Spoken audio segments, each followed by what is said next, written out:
This is the primary school at West Parramatta, one of the schools which has come out worst in the Teachers Federation survey. Some of the things which the survey says are wrong. The library, lack of display shelves and bad lighting. Lunch facilities inadequate and no provision for wet weather. I'm sitting here in a first-class seat, and with it goes a 5-course a la carte meal, each passenger being served individually from a traymobile. All the trimmings of ultra first-class service, then a choice of cheeses and biscuits with the coffee, followed by a fruit basket and after-dinner mints and liqueurs. The meal tray is not quite as wide, and the armrest is not quite as wide, neither is the aisle. The seat won't recline back quite so far, but in these economy class seats you can, if the other seats are not empty, the plane not too full, the plane's not too full, you can put the armrests up between the seats and stretch out quite comfortably across the 3 seats like this. Louise Cookson has just spent 6 weeks in hospital with a violent and frightening sickness described to her parents as Claudine poisoning. At the age of nearly 7, quite a lot of her pretty dark hair has fallen out, and she's overexcitable and having temper tantrums, quite out of character with her behaviour before the illness. Claudine is a persistent and cumulative chemical poison, in the same group as DDT and dieldrin. But you were showing the boys something different about the way they hold the bat. What was that? So we usually use for like this, we call this pen holder grip. But for Australia or European country, we use like the shake hand. The shake hand? Yes, that's quite different. I am pushing that the husband is the head of the house, the woman's placed in the home according to the Bible on the husband lid. This is the difference between woman's lid and husband lid platforms. Mr. Britton, what do you have these? They're car horns, actually, aren't they? Oh, yeah, yes, the cowbells, well, they draw attention. A lot of people say I don't need it, but the horns here are for people who recognize me on the street, plus some of the women livers that I can't shut up any other way. I give them the horn. Here's a question that you're quite welcome to tell me is really a silly question. Is music and making music much more important in your life than being funny, or can the two fit together? Oh, they're entirely complementary at the moment. People are often surprised by the fact that I do music as well as comedy. But they're all to do with timing, You time a laugh, you time a note. It's the same sort of thing. I feel as if I'm talking if I'm playing. It's entirely the same feeling. Here you are, just a normal display which you would find anywhere, in any supermarket or retail outlet. It has the sight, it's got the touch, but there's still something wrong.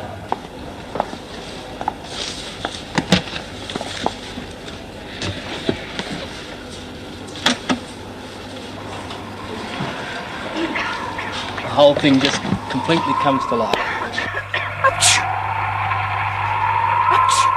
What are you calling this new technique of using sound in advertising? I'm calling it visual sound merchandising. Mr. Lewis, doing some homework on you, if you'll pardon the expression, one comes upon some odd sort of things like this.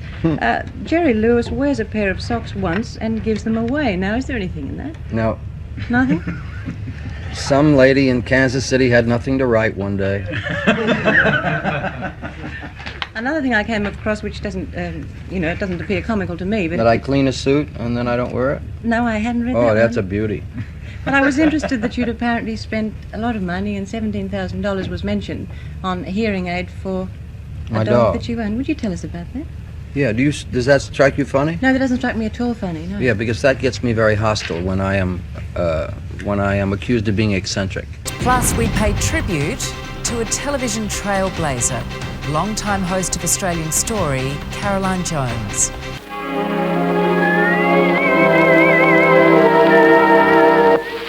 Out of line. If you hear me calling Caroline, it's my heart that's calling the Lordy, how I miss you, gal of mine. I wish that I could kiss you, Caroline. G'day, John. It's 7:23. Oh, isn't this awful? Yes. Our last morning together. Oh, dear.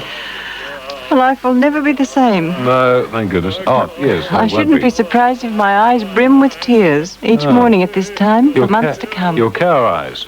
Yes. Oh, dear. Are you sure you've made the right decision, Clive? Never sure I've made the right decision. I see. Well, yesterday I promised our listeners Joan Collins, but the promise was not fulfilled. She didn't arrive. I'm not sure why. So no more promises, but I hope and expect a visit from one of Indonesia's most accomplished film actresses. This morning, her name is Ray Sita, and she's made 18 films in the last 2 years. She's here for the Asian Film Festival, opening on Monday. I believe there's a naughty film in the Asian Film Festival. Is that so? Naughty film. I don't know. I believe Joan Collins was on the John Laws show, so I suggest that you speak to the PR people and have a good word with them. Right. That sort of thing is unprofessional. And then we'll hear an item on CB Radio presented by reporter Clive Robertson. Don't know quite what that could be about. That's a big 4. Pardon? 10-4? So, no, that's a big 4, about 28 millimetres. A big 4, yes. It's another language, you see. I expect we'll find out more about it when we hear the item. Then we'll have a report on the Prader-Willi syndrome, which afflicts some of our children and causes them to have a craving for food. And The Prader-Willi? No, Prader-Willi. Sorry. It's named after the doctors who identified the syndrome. An association has just been formed to study the complaint and to improve ways of helping the youngsters. I'll be talking too with Peter Stone, who's produced a beautiful book called Malaysian Encounters. There's news of a new scheme in which technical students have organised themselves to repair the dilapidated houses of people who can't easily afford professional tradesmen. Terrific. When will they be around at my place? And we'll meet Nancy Cato, the Australian writer Nancy. who did A Thornbirds Yes. years before Colin McCulloch, but has only now been offered a lot of money for the paperback rights to her epic All the Rivers Run. She could work on my house as well. Nancy Cato, our guest at 10:30. And then I'm having a holiday. And Mr. Robinson will be presenting Mr. City Robinson. Extra Will he? next week.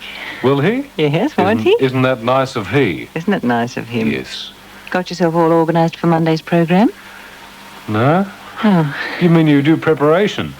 Yes, Clive. Gosh, you hide it well, Jonesy. It's incredible what natural talent you have. You've got to do the homework, sweetheart. Oh, Mr. Warner didn't say that. You'll find that your weekends are fairly busy from now on. Nah. Lots of reading, thinking, No. sorting out and I'm not planning. I refuse to change. So that at 8:30 you can say, good morning, this morning we're going to hear so-and-so. It's not easy, Clive. Easy. It's not a snack. No, it isn't, no. Life gives his call a Caroline, Caroline. I miss you at the sunset when the evening shadows fall, Caroline, Caroline. I have in the studio with me now the man much of Sydney likes to wake up to, Clive Robertson. And I think you look a bit tired this morning. Yeah, it's the hours, you see, which the executives forget. What are the hours?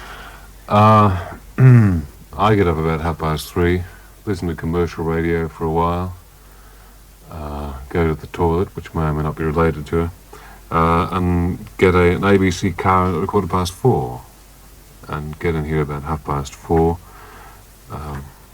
wake up a few technicians, see if we can get the equipment going, and then I knock off at 7:45. So it's a very small hours. It's only 3 hours, basically 3 and a bit hours. But the result of getting up early does all sorts of strange things to oneself.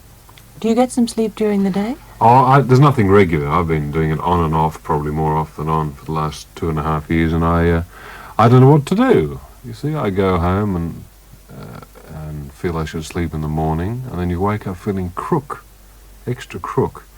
Or you go mad all during the day and then fall in a heap at about 3 in the afternoon. Can't have a social life. No, well, keeping hours like that, going out in the evening, becomes pretty impossible. And Especially when you close your eyes a lot and you see, because I'm an idiot in the morning and I go out socially on occasions, people expect me to be an idiot when I go out socially. Well, I don't particularly want to be, and I tend to go quiet, and the old thing is nudge, nudge, wink, wink, what's wrong with him? What's wrong with him? And do you know Margaret Throsby? That's the standard line.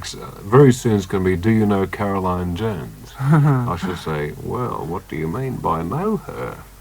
That is a problem, isn't it, though, that a lot of comedians tell you about, that they perform on stage or in movies or whatever, and then when people meet them socially, they're expected to be hilarious, and it's such a strain. Yes, I found that with Spike Milligan. I don't classify myself as anything. All I know is that I suppose you tend to be larger than life for a certain time. You know that... see, the thing is, if I'm not my usual self, phone calls are up, why is the ABC suppressing Robertson? Then the executives ring up and say, what's wrong with him this morning? So one creates a little monster in that you've got to be what they normally expect, regardless of how you feel. See, most of the dreary people who ring up and complain might have a 9-to-5 job. If they feel rotten, they come to work and sit there quietly and mumble away and ring up their boyfriend or something. Then they type a little bit, and then if they feel better, they, get the work done in the afternoon. I can't do that. I can type, but that's not the point. So there's a bit of pressure there. I don't know whether I like it or not, really. Every morning I think to myself, why? And I haven't got a good, intelligent answer yet. Why do I do it? Well, when you were no longer doing it, it made a lot of people very unhappy, and there was quite a protest, and back you came. Made me happy. That must give you some indication that people like what you do in the morning. Well, now, this might surprise you, is I really don't have an ego, and I don't mean having an ego in saying that. I don't have an ego. And until I went off, I was not really aware that anyone listened or appreciated. And like any human being, one does like to be appreciated no matter what we do. And that's probably the problem with most of us, is we have no recognition in any sphere, in any field. It's a vacuum, because one would go home and not hear from anyone. And people say, I liked your program. Then you want to say, yes, but what did you like, you see? Because I don't know about you, but I think anyone with a minimal amount of intelligence would like to rationalize. If you do something or other, well, for example, an opera singer, if he sings the top C badly, well, then he concentrates on that and gets rid of all the bad bits till he's as good as he can be. But in this business, as you will find, in this radio business, no one will tell you anything. They say, I wasn't too crazy about that thing the other morning, Caroline. They'll rush off, and you'll think, what on earth do they mean? You think, and you come back and say, it doesn't matter, I'm sorry I said it. And you think, frustrating. Now, if you have a great ego, of course, you think you're God's gift to the listeners.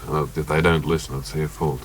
But not having one, which is what some people don't assume, you see, because you learn to project a voice, and they're little timid people, and they, yes sir, no sir, and they hear this voice project, and they think, he has an ego.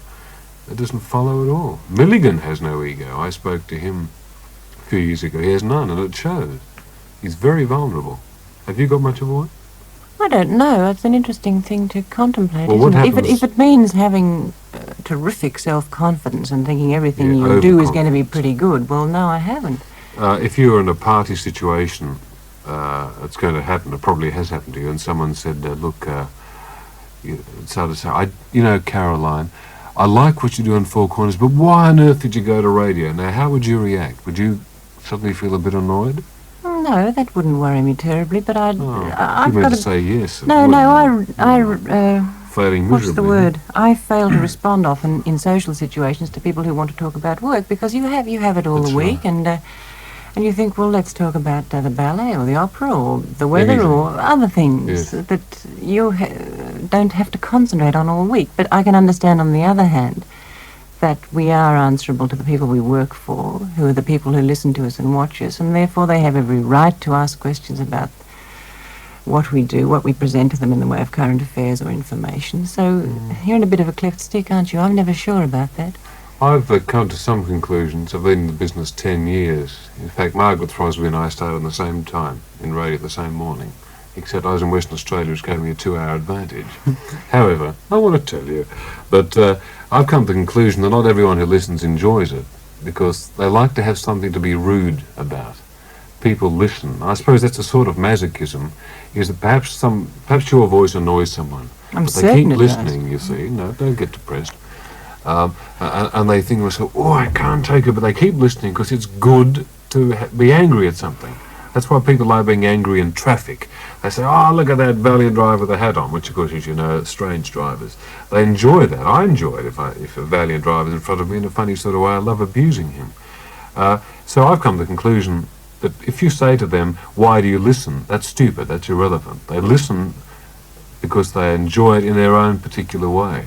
But when people abuse and expect me to be all official and say thank you for your letter, they've got another thing coming, because I'm not going to put up with people being rude. And luckily there aren't many of them, only a few at the hospitals. Who are you talking to? Because you're very obviously talking to people and not at them during those few hours in the morning. I hope, well, that's good. That's the first time someone said that in the 10 years that I've done radio. Isn't that incredible? I envisage vague sort of people. I envisage some people who really don't want to go to work, and this little box on their fridge or wherever it is in keeping them in touch with the fact there's someone else out there who they have to get emotionally involved with or physically involved with. That's their little escapism.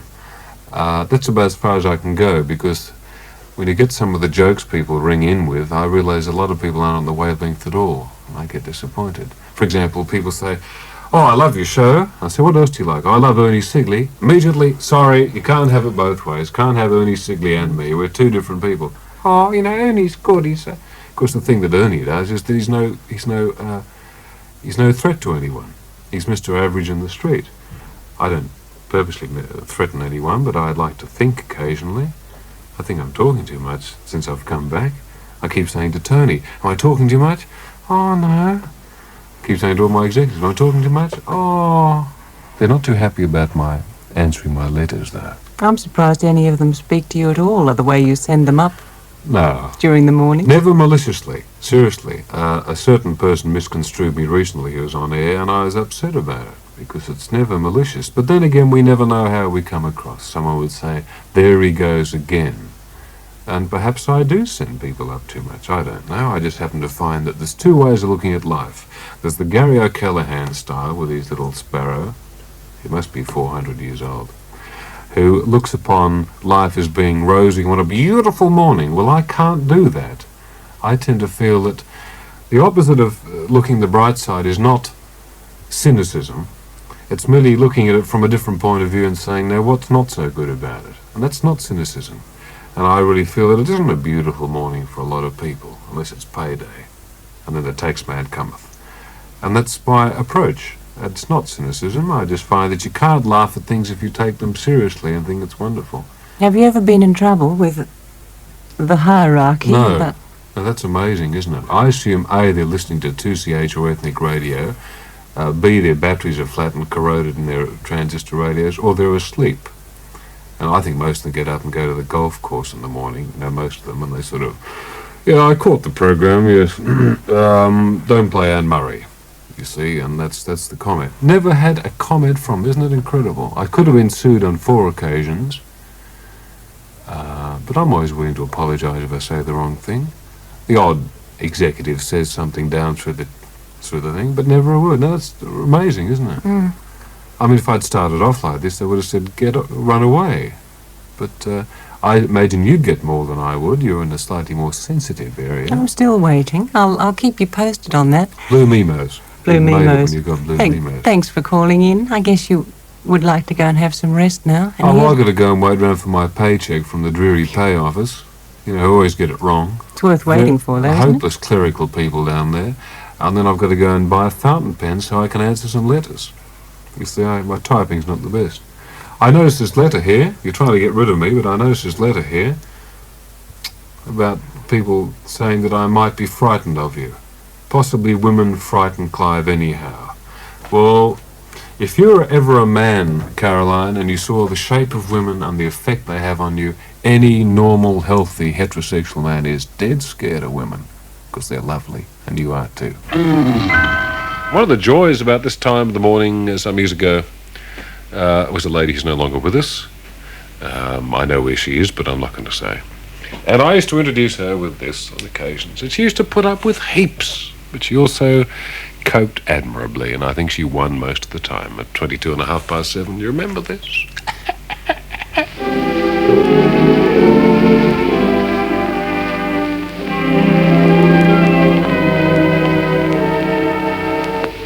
Out of line.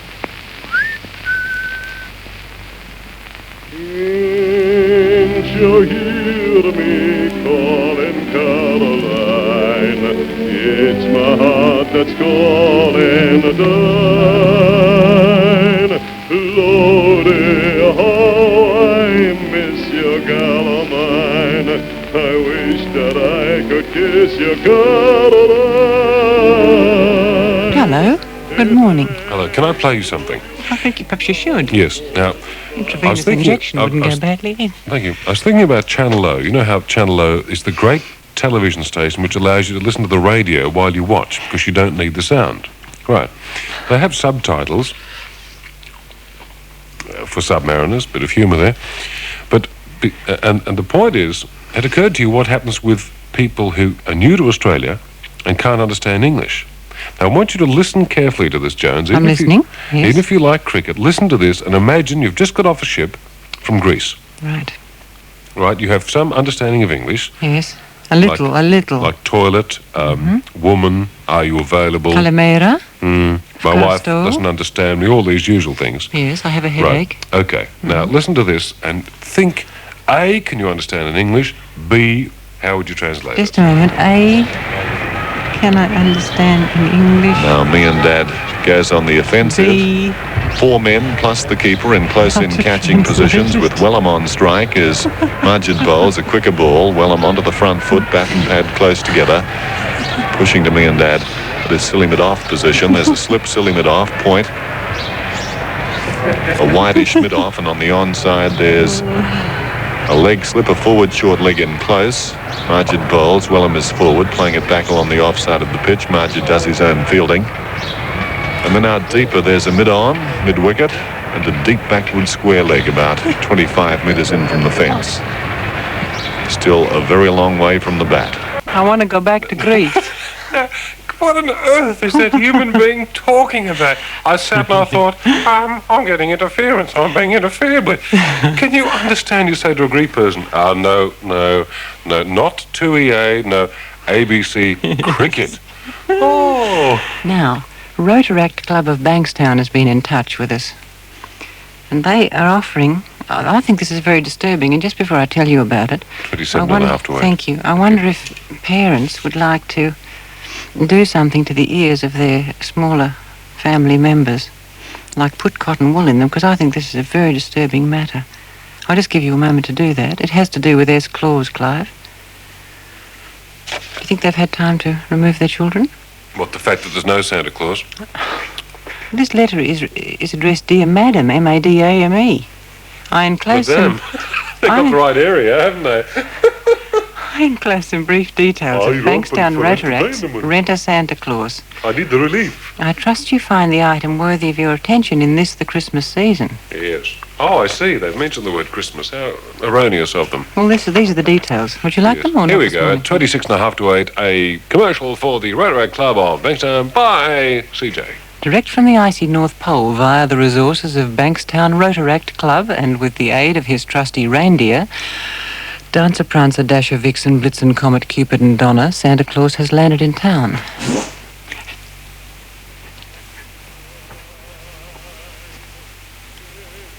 Hello? Hello? Hello? Speak. And you hear me calling Caroline. It's my heart that's calling thine. Lordy, how I miss your gal of mine. I wish that I could kiss your Caroline. It ain't no use now for the sun to shine, Caroline. Yes, so we missed the dear lady. It's 28 past 7. It's better we missed than not. And I'll have to go and say hello to her sometime. I did try to find her at Bathurst. Went to all the men's clubs. I said, oh, you're too late, sir. Sorry. Here 5 minutes ago. Sorry. Trail of broken hearts. The media industry is mourning the loss of a broadcasting pioneer and trailblazer for women, long-time host of Australian Story, Caroline Jones. She died this week after a fall at her home in Sydney. She was 84. Hello, possums. Hi. Hi. I'm Gough Whitlam. Hello, I'm Shane Warner. And I'm Kate Blanchett. Of all the Australian voices, Hello, I'm Caroline Jones. Caroline Jones was Australian Stories. She started as a reporter in 1968 before becoming Four Corners' first female presenter in 1972. In Australia's Northern Territory, the Queen is here with us to celebrate. A new political force in the making. Suddenly, her story became headlines. Caroline was photographed in a miniskirt applying lipstick, the male reporter marvelling at how feminine she smelt. Now I think we can just have a good laugh at headlines like those because they're so outrageous. Her radio program, Search for Meaning, led to Australian Story. She hosted the show for 20 years. I've always been interested in my work in helping Australians to understand each other better. The program announced the Logie winner's death last night, saying Caroline was a pioneer in journalism, a trailblazer for women. We just wish she would have let us tell her Australian story. She was truly deserving of it. Caroline Jones was 84.